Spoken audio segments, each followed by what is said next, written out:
Welcome to the deep dive. We're jumping straight into, well, a really intense period, the India-Pakistan military actions from April and May of 2025. That's right. It kicked off with a terrible terror attack in Pahalgam. And things escalated fast, cross-border strikes, a ceasefire, and then, well, that didn't quite stick either. Left a lot of questions. Definitely. So for this deep dive, we've gathered quite a bit. News reports, official statements from both India and Pakistan, even a Wikipedia overview that tries to consolidate things. Okay. Our goal here is really to piece together that sequence, what happened, when it happened, what each side said they were trying to do. And what they claimed the results were? Exactly. And then look at the bigger strategic implications. We're trying to offer some clarity, cut through some of the noise from conflicting reports. Makes sense. Okay, so let's start at the beginning, the trigger. Pahalgam, April 22nd, 2025. A truly horrific attack. 26 civilians killed, mostly Hindu tourists visiting the area. And responsibility was claimed by the Resistance Front, the TRF. Yes, and our sources linked TRF to Lashkar-e-Taiba, LET, which is known to be based in Pakistan. So that attack really feels like the catalyst for everything that followed. Absolutely. An attack on that scale, particularly targeting civilians, it generates immense pressure for a response. It often shifts the whole strategic calculation. And India's response came, what, 2 weeks later? May 7th, Operation Sindoor. Yes, May 7th. And it was fast, really fast, just about 23 minutes apparently in the very early hours. And the weapons used, it gives you a sense of the kind of operation they were aiming for. Rafale jets. Rafale is equipped with SLP missiles, yes. Yeah. And also ASM hammer bombs, plus BrahMos cruise missiles. And those loitering munitions, too, the Sky Strikers, the Indo-Israeli ones. Right. Those are essentially drones, suicide drones, that can be guided directly onto a target. That's quite an arsenal. What does that combination tell you? Well, it's just a multi-layered approach. The SLP is long-range, precision strike keeps the aircraft safer. BrahMos, another powerful cruise missile. The hammer bombs offer precision for ground targets, and the Sky Strikers give that tactical flexibility, maybe for targets that are harder to hit or mobile.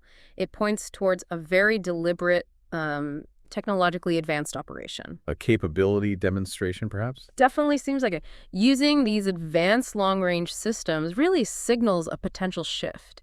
It suggests a more assertive posture, the ability to project power precisely and at a distance. Maybe something we haven't seen quite on this scale before from India in this context. And the targets themselves were specific, according to India. Yes, they named locations in Pakistan, and Pakistan-administered Kashmir. Terrorist camps, specifically in Bahawalpur, linked to Jaish-e-Mohammed. And Murad-Gay, linked to Lashkar-e-Taiba. Exactly. The stated objective from the Indian side was to dismantle the terrorist infrastructure they held responsible for that Pahalgam attack. And they claimed significant results. Over 100 terrorists eliminated, including some key names. That was the claim. Figures like Yusuf Azhar, Abdul Malik Rauf, and Mudassir Ahmed were mentioned. And India also emphasized, quite strongly, that no Pakistani military sites or civilian areas were hit.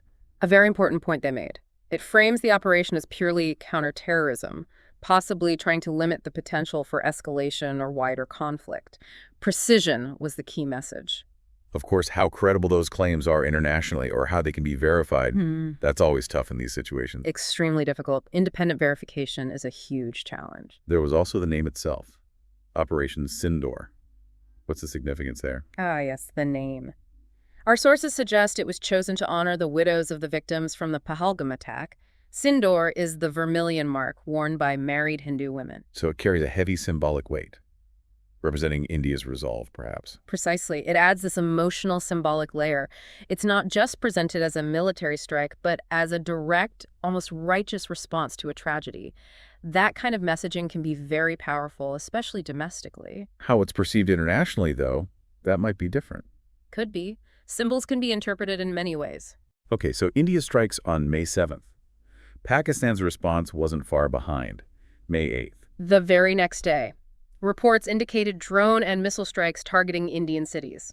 Amritsar and Jammu were mentioned specifically. But India claims its air defenses worked, the S-400 system. That's right. India reported that the S-400 missile defense system intercepted the incoming threats. That system is a significant part of their air defense capability. Its activation certainly underscores their investment in that area. It does. And it's worth noting the contrast here, Pakistan allegedly targeting cities, while India maintained it only hit terror camps. different approaches claimed. Then there were reports of India conducting SEAD operations, suppression of enemy air defenses. Yes, SEAD operations reportedly targeted air defense systems near Lahore in Pakistan. Which basically means trying to take out Pakistan's ability to shoot down Indian aircraft. Exactly. It's a critical step for gaining air superiority or ensuring freedom of action for your own air force. If confirmed, that's quite a significant step beyond just defending. It suggests a more offensive move, degrading their ability to respond in the air. Potentially, yes. It signals a willingness to project power further and neutralize retaliatory capacity, a more proactive stance than just interception. Now, Pakistan's perspective was, predictably, very different. Completely. They condemned Operation Sindoor as unprovoked aggression. They also claimed it caused civilian casualties and damaged infrastructure inside Pakistan, Which India denied. And Pakistan also claimed they shot down several Indian aircraft and drones. Which India also denied. So you have this classic situation, completely conflicting narratives, each side portraying itself as justified, the other as the aggressor, with different accounts of the actual events and damage. The fog of war effect, making independent verification incredibly hard. Precisely. Both are managing the information space, trying to shape how this is seen domestically and internationally. So after this quick exchange, strikes and counterstrikes, a ceasefire was brokered fairly quickly. May 10th. Yes, May 10th. Reports suggest international involvement, including the U.S., helped broker it. And interestingly, both sides then declared victory.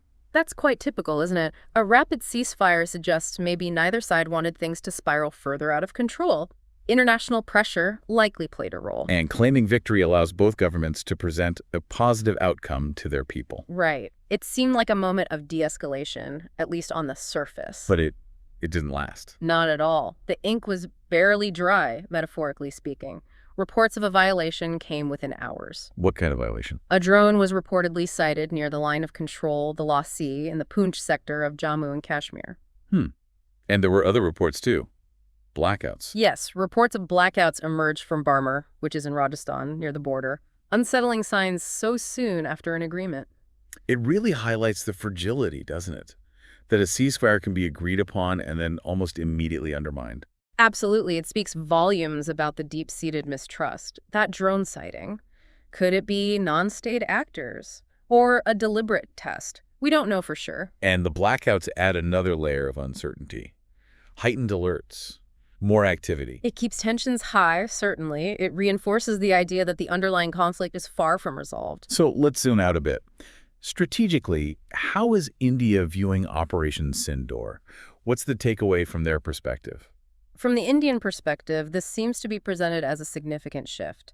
It demonstrates both the will and, importantly, the capability to conduct these precise cross-border strikes in direct response to terrorism. A move away from just defensive reactions. Potentially. It suggests a more proactive doctrine addressing the perceived source of the threat directly across the border, rather than just absorbing the attack and reacting afterwards. And that changes the game for Pakistan. It could. It alters the strategic calculus.